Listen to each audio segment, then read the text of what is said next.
Hey everyone, welcome to another rendition of Hollow Palm Technique Shenanigans, and on today's build we've got a Ground Slam Scion using Replica Perfect Form, taking advantage of the free Hollow Palm technique, the Flesh and Stone mana reservation alongside other stuff such as Impale, Dex stacking, attack speed, etc, and in turn we vomit DPS.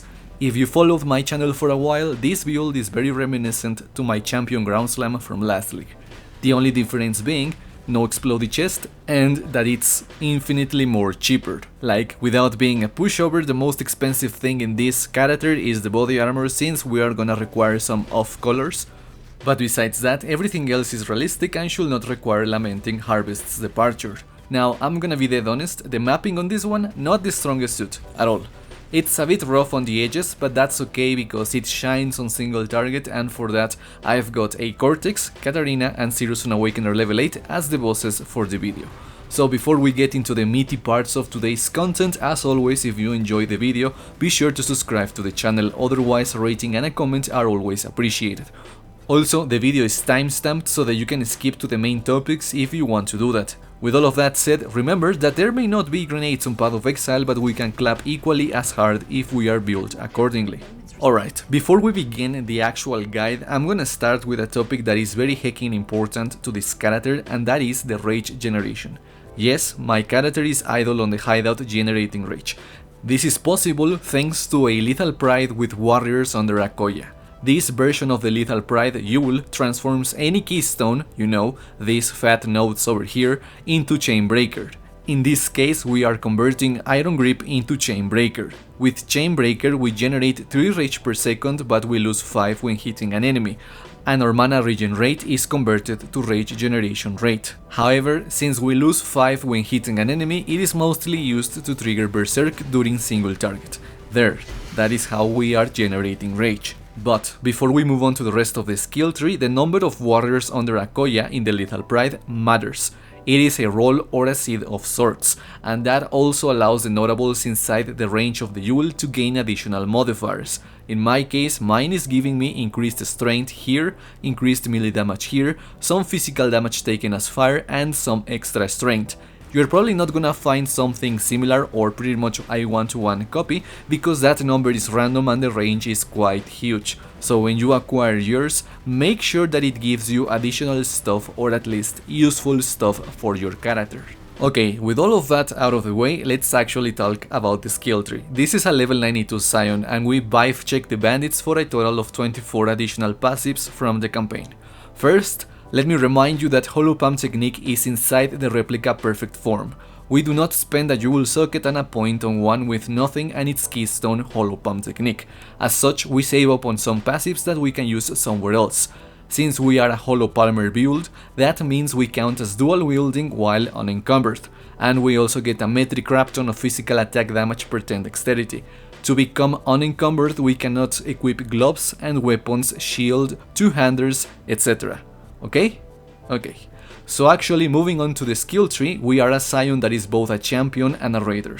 We take a champion because it gives us Impale, Fortify, Taunt and Intimidate goodies, which greatly increase our DPS, while at the same time we took raider for the attack damage, frenzy generation during boss fights, and onslaught when the frenzies are capped, alongside some additional movement speed, which means we are gonna be fast as fuck.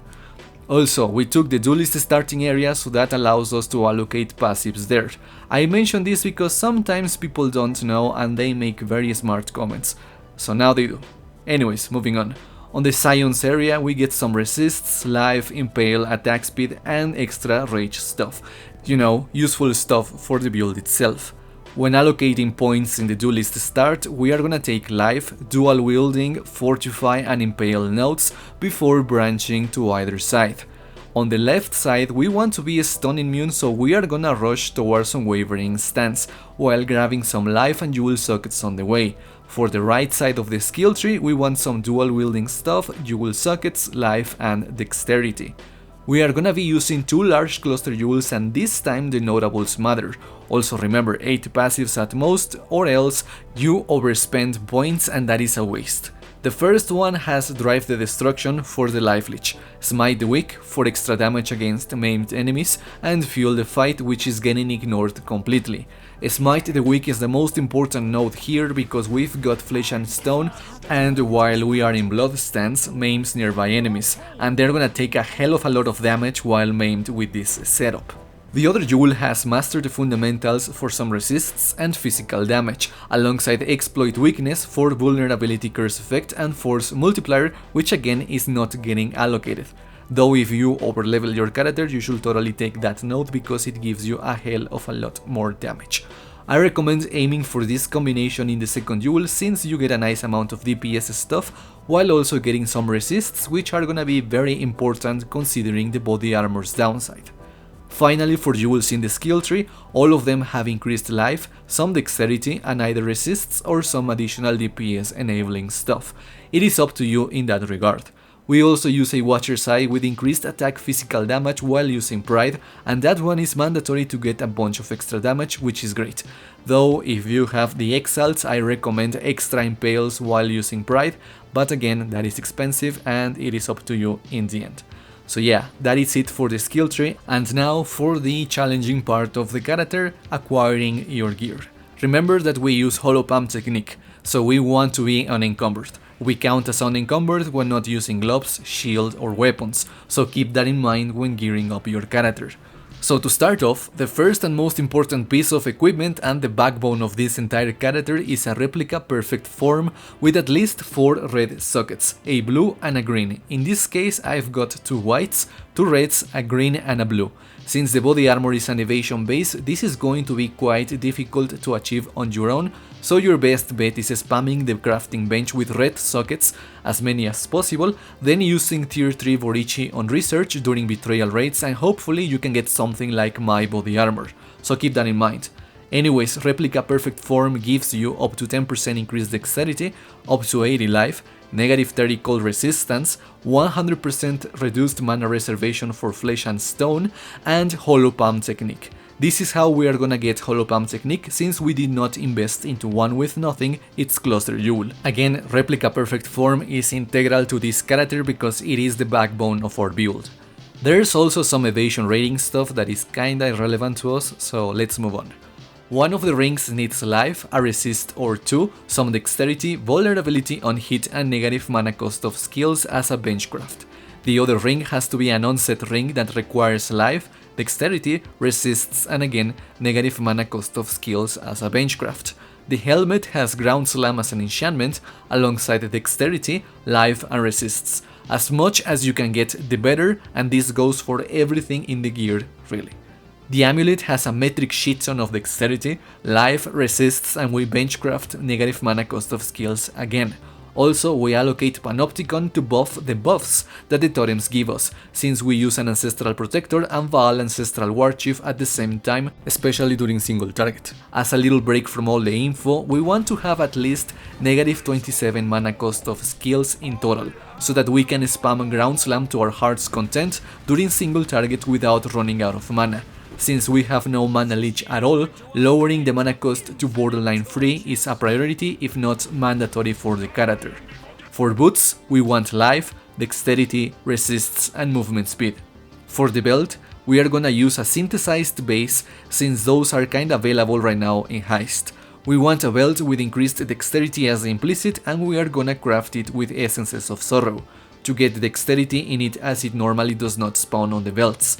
Alongside the dexterity, we are hoping to hit life and a resist or 2. And finally for flasks, a Lion's Roar and a Sulfur Flask. If you have a Bottled Faith, replace the Sulfur Flask with it, otherwise that's it for important flasks. And to finish off the guide portion of the video, the gem setups. On the body armor, Anomalous Ground Slam for the attack speed quality buff, Brutality, Multi-Strike, Malefice, Conk Effect and Impale. If you have the currency, go for the awakened versions of the gems, if not, the regular gems are more than enough. Also, during clear, I recommend that you use increased area instead of Conk Effect and use Conk Effect during single target. On the boots, Flesh and Stone, Blood and Sand, Pride and Blood Rage. On the ring, Berserk, and on the helmet, Vaal Ancestral Warchief, Ancestral Protector, Flame Dash and Herald of Purity. And that's it for the character or build itself. Final thoughts is that it nukes bosses and you're gonna see that from the gameplay. Sadly, we have no explosions on the character, so map clear is a bit wacky, but the boss nuking makes up for it. Again, remember to use increased area of effect during map clear and then during single target equip conk effect, because otherwise mapping with conk effect is kind of a pain. But yeah, I'll be leaving you with the boss fights now. Also, the Sirus is an Illegal Awakener level 8 Sirus, and you'll see what I mean in the gameplay. Anyways, that's it for me today. If you are new, don't forget to sub, otherwise a rating and a comment are greatly appreciated. Thank you so much for watching the video, I hope that you enjoyed it, and I'll catch you again soon with some other Path of Exile stuff or something, I don't know. Till then, take care and peace out. Was a veil for your base desires. Hypocrite, you're lucky your soul isn't going to your god. Your soul burns for me.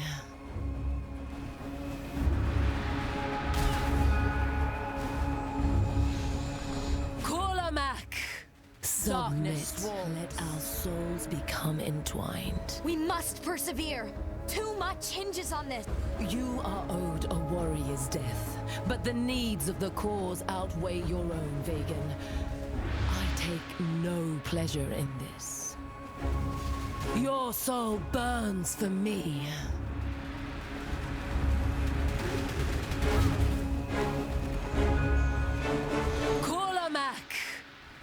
Arise, my children. Your hopeless cause will destroy you. My cause fuels me. Feed!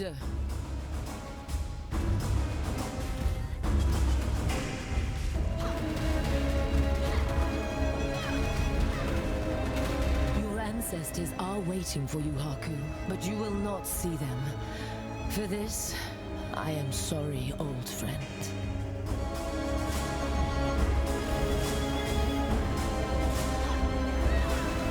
Your soul burns for me. Don't do this, Exile. In his memories.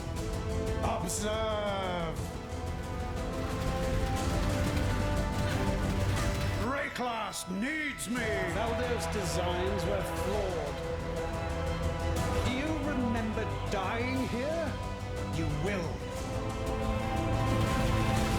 Be no more! What are you? In this, the realm of the past, I am king, and you will bow.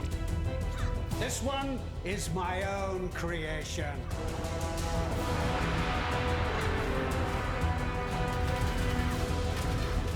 Light of salvation! Ha! Plenty more where that came from. Face your destruction!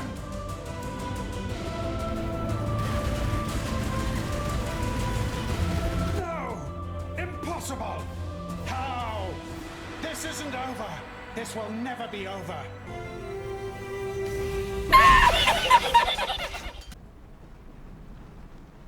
The secret ingredient is crime. Itself! What's this? A real challenge? You've finally caught my attention.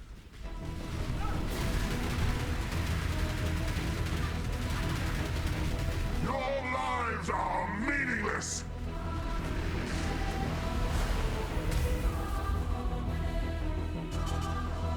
Fury of the cosmos!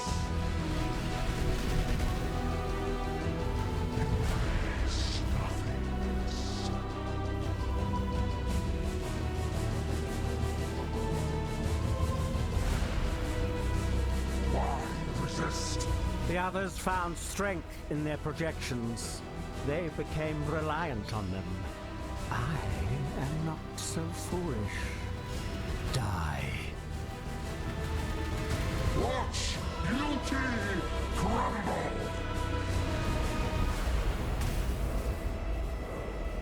Be utterly annihilated!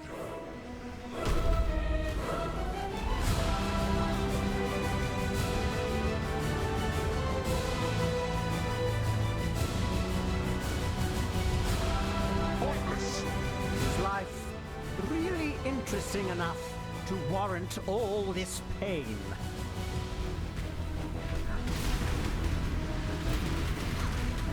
Beyond, there is only horror. Die.